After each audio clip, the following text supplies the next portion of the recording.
Yeah, come to think of it, there is something you can do. Really? What is it? Get out of our hair and let us work. We're doing everything we can.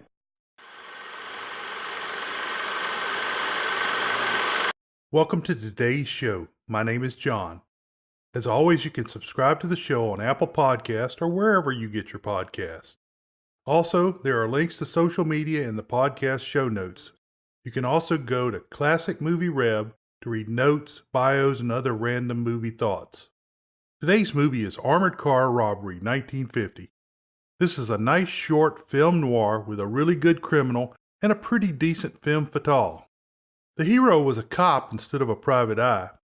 IMDb.com rates this film at 7.0, while RottenTomatoes.com has it at 63% audience score. This movie is definitely better than that. The battle between Charles McGraw as a cop and William Talman as a self-preserving criminal is worth the ride. The January 1st, 1950 issue of Variety said of the film that, quote, RKO has concocted an okay cops and robbers melodrama, unquote. Again, I think it's a little better than that, so let's go. Actors. Right, and I'm a Shakespearean actor. Tough guy Charles McGraw played the role of determined police lieutenant Jim Cordell. McGraw was first covered in the great film noir, The Narrow Margin, 1952. Doug Foley played lovesick gangster Benny McBride. Foley was first covered in Battleground, 1949, where he kept losing his teeth. Adele Jergens played burlesque dancer and multiple robber dating Yvonne Ledoux. What a great femme fatale name. Jergens was born in 1917 in New York City. I'm walking here! I'm walking here! She wanted to be a dancer, and after high school she found her way to Broadway. She was signed as a runway model, and with her beautiful legs she racked up titles such as Miss World's Fair for the 1939 New York World's Fair, the Champagne Blonde, and the Girl with the $1 Million Legs. She continued to work on Broadway and with the Rockettes. During Star and Garter, which was a burlesque revue, Jergens was the understudy for famed stripper Gypsy Rose Lee. When Jergens replaced Lee, she was offered a Hollywood contract almost immediately. She started on the bottom rung as eye candy in films like Hello, Frisco, Hello, 1943, Sweet Rosie O'Grady, 1943, and Pin-Up Girl, 1944. She showed good comic talent in She Wouldn't Say Yes, 1945, with Rosalind Russell. She was in a musical, Down to Earth, 1947, with Rita Hayworth, which may have a heavy bearing on Xanadu, 1980, the film that almost ended Michael Beck's career. In Ladies of the Chorus, 1948, she played Marilyn Monroe's mother. She is also known for The Woman from Tangier, 1948, and The Mutineers, 1949. In film noir, Jergens' films included The Corpse That Came COD, 1947, The Dark Past, 1948, I Love Trouble, 1948, Edge of Doom, 1950, and Side Street, 1950. One of her better-known films is Armored Car Robbery, 1950, where she showed her legs and sported the name Yvonne Ledoux. Somewhere around 1956, she left the movie business, and she died in 2002. William Talman played the calculating criminal Dave Purvis. Talman was born in 1915 in Michigan. The family was well off, and Talman says he was wealthy enough that he had to fight his way in and out of public school every day. Talman was very athletic and became an accomplished boxer. He also played semi-pro baseball. After high school, Talman was admitted to Dartmouth College where he first started acting. In his sophomore year, he wrecked a car he was driving and the passenger was killed. It turned out that the car was stolen and Talman was asked to leave college. Talman began acting on Broadway in the early 1940s and was doing quite well until he was drafted in the U.S. Army in 1942. He joined as a private, and after 30 months in the Pacific Theater, he had risen to the rank of major. His major work was managing sports team and teaching theater. Following the war years, he returned to Broadway. In 1949, he traveled to Hollywood and began a fantastic film career that is chocked with film noir classics. His best-known films during this period include Armored Car Robbery, 1950, The Racket, 1951, 1 Minute to Zero, 1952, Smoke Signal, 1955, Big House USA, 1955, and Two Gun Lady, 1955.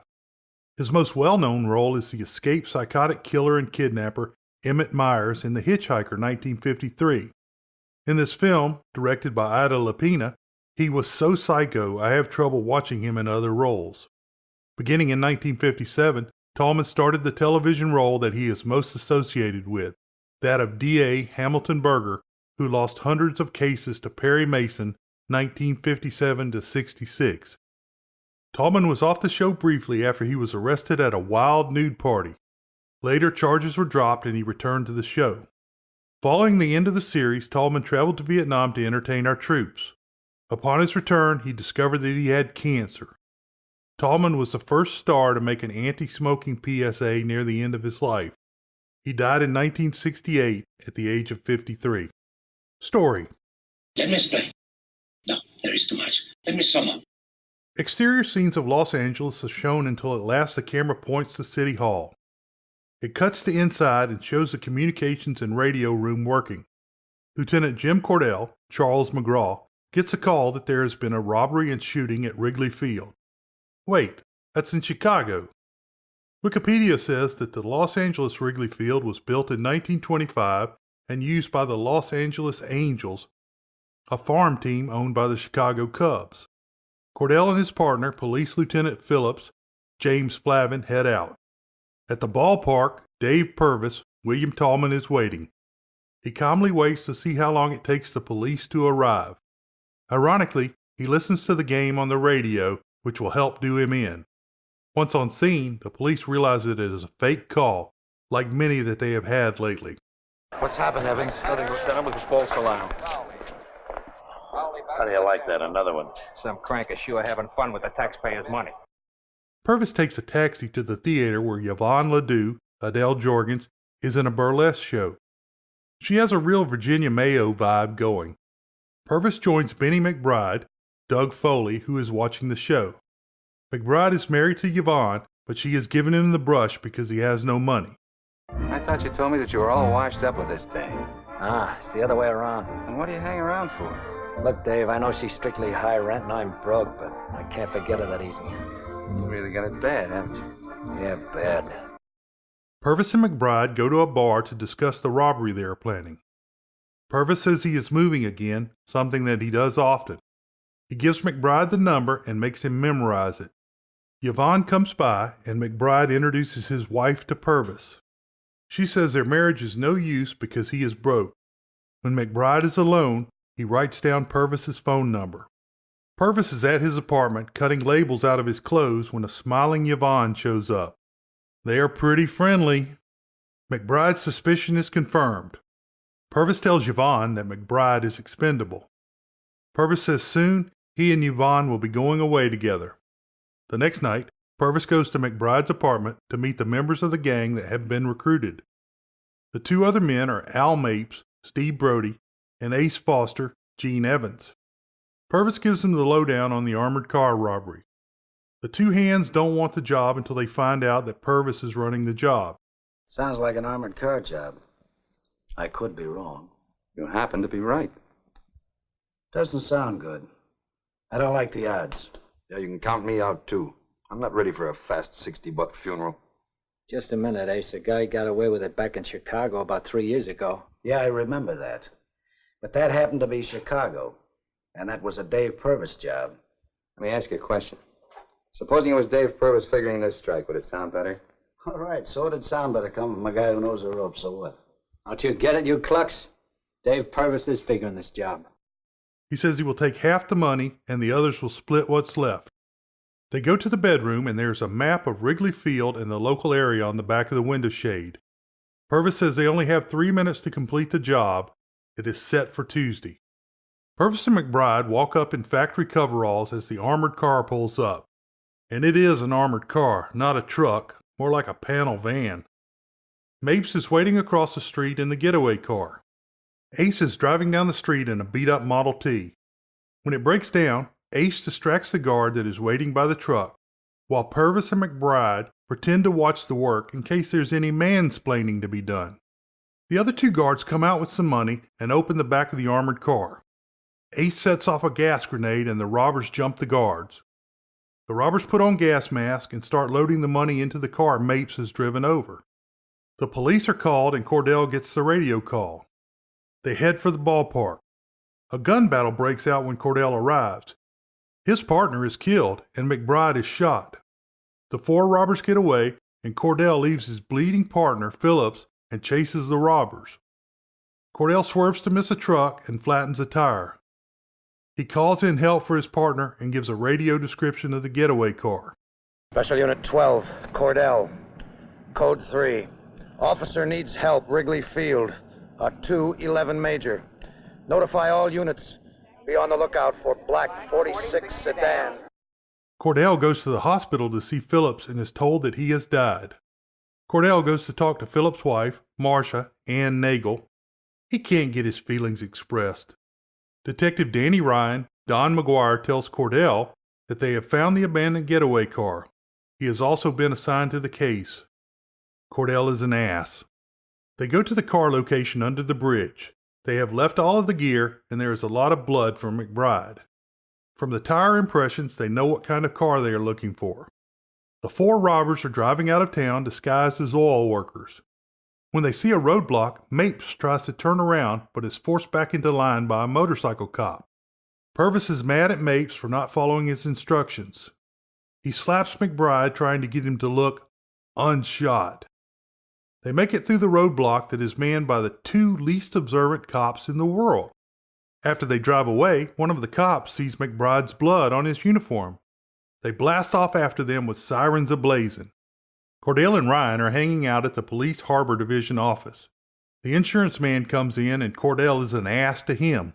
I represent Pacific States Insurance Company. I looked for you up at headquarters, but they told me I could find you down here. What's on your mind, Mr. Bronson? Well, you see, my firm has the policy on the L.A. Armored Car Company, and we stand to take a big You're loss. worried about your money, is that it? That's it exactly. If they collect their insurance, it'll be the biggest claim that my company has ever had to pay. You know, that's quite a coincidence. A friend of mine, a police officer, he had insurance too. His widow is going to collect it. Yeah, come to think of it, there is something you can do. Really? What is it? Get out of our hair and let us work. We're doing everything we can. Cordell thinks the robbers are inside the circle of cops and can't get out. Mapes is at a harbor dock getting a boat ready to leave. Ace is dividing the money while Purvis is giving first aid to the dying McBride. McBride wants a doctor. He's worse, Purvis. He needs a doc. I don't care if he needs a hospital. All he's going to get is first aid. Purvis is planning on taking McBride on the boat with them. McBride comes out with a gun and demands his share of the money and a doctor.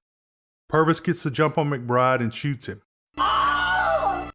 Purvis orders Mapes and Ace to load the dead body into the car and dump it. Ace makes the dump while Mapes stays behind and watches Purvis. Purvis says McBride's share will go to his wife. When Mapes needles him, Purvis beats him down. Ace runs the car off a pier by a warehouse. Before the car has sunk, a patrol car sees it sinking. Cordell and Ryan go to where the car went in. He rides on the running board as they follow the tire tracks back towards the hideout.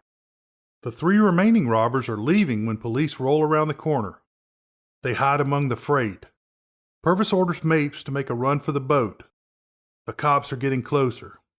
He sends Ace next, and the police are almost on top of him. Ace trips and makes some noise. The police shoot him down on the dock above the boat. Cordell sends the harbor patrol after Mapes in the boat. Purvis runs the other direction. With the money. Yvonne finds out that two of the gang are dead. Purvis is waiting in the bar when she comes to work. She contacts him via the payphone. She doesn't care that her husband was killed. Hello, baby. Everything all right, Dave? Yes and no. Did you read the papers? Was it anybody I know? One of them was. I'm afraid to guess. How does it feel to be a free woman? Just the same. Purvis tells her to meet him in the new place. Purvis is in his new apartment at the motor court when Yvonne arrives. He has all of the money and could care less about the others. Purvis tells Yvonne that she will be interviewed by detectives and they can't see each other until it's time for them to leave the country. Ryan pulls the records on McBride and Ace. They start looking for Mapes because he was in jail with Ace. Cordell and Ryan start checking McBride's addresses until they find the apartment where the plans were made. There is a picture of Yvonne in the bedroom. The plans on the window shade are gone. Cordell finds the phone number for Purvis that McBride wrote down. Cordell and Ryan head to the motor court. Purvis is packing to leave and happens to see the manager bring the police to his door. Purvis takes the money and escapes out the back window. He gets away clean. From the clothes in the room, the lab gives height and hair color. They also find out that there's theatrical lipstick on the collar. Ryan calls in and he has identified Yvonne and that she is married to McBride. They catch the end of Yvonne's show. Mapes has connected Yvonne with McBride and suspects with Purvis as well. He goes to the theater and walks right past the two cops. Cordell spots him instantly. The two cops ease into the seat next to Mapes. They grab him and get his gun. They take Mapes outside. Once they get Mapes to the station, they start telling him he is going to get the death penalty for cop killing. Penalty in this state for murder is death. When you kill a cop, they cut a few corners to see that you get there in a hurry. How many times I have to tell you I didn't kill anybody? This cop that was killed was knee-deep in friends. Just so happens I was one of his best. I made myself a promise. I'd go all out to see that the murderer got paid off. One of the armored car guards identifies him. Mapes rats Purvis out and says that Purvis was the killer. He also says Purvis has taken up with Yvonne. Cordell orders Yvonne followed 24 hours a day. They bug her dressing room and car. Ryan and Cordell are listening to the dressing room tap when the manager comes in complaining that Yvonne is quitting without notice. Cordell tells Ryan to pretend he is Mapes and try and frighten Purvis's location out of Yvonne. Purvis comes in and sees the cop sitting with his girl. Ryan roughs her up, but she sees Purvis at the bar. She heads to the payphone with Purvis in the next booth. Purvis tells her the man with her is a cop and she should run out the back later. Yvonne gives Ryan the phone and shoves him in the booth. She runs out and he follows.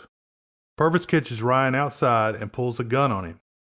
They all load into the bugged car with Yvonne driving, Ryan in the front, and Purvis holding a gun in the back seat. Ryan starts sending street information to the hidden mic. Why'd you take Jefferson? You don't live down here. No cracks, copper. Jefferson East. Kid's all right. You think they're after us, Dave? I don't know, but I don't trust this guy. Or this car, either. We're going to get rid of them both. Get off this street, and don't talk. Purvis is suspicious, so he has Yvonne pull over. He clubs Ryan with the gun after he says they are turning into an alley. They get out, and Purvis says they are going to the airport. Ryan tries to run for it, and Purvis shoots him in the back. He is stopped from finishing her off when a cop car comes around the corner. Purvis and Yvonne flee on foot as Ryan calls for help. Cordell gets there and Ryan tells him the plan. Cordell heads for the airport. Purvis and Yvonne make it to the airport where they have a pilot and a chartered plane. Cordell has ordered that no planes take off. The tower tells the pilot that the people on his plane are wanted. Purvis pulls the gun on the pilot and orders him to take off. The plane has to stop as another plane is landing. Cordell and the other cops pull up. Purvis makes a run for it, and they exchange shots. Purvis is flattened by a landing plane. He lies there dead with money laying all around. Cordell goes to see Ryan in the hospital. Got quite a write-up, Daddy. How's it feel to be famous? What page? 37. 37. It's not often they pay a police officer a tribute, and a rookie at that.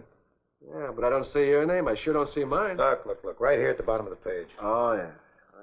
This case was solved by Lieutenant James Cordell, Los Angeles Police Department. He was assisted by Officer Danny Ryan.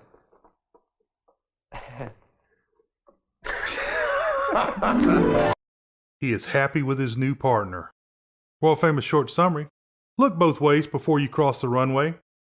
Hope you enjoyed today's show. I really appreciate you spending the time listening. You can find connections to social media and email on my site at classicmovierev.com. There are links in the podcast show notes as well.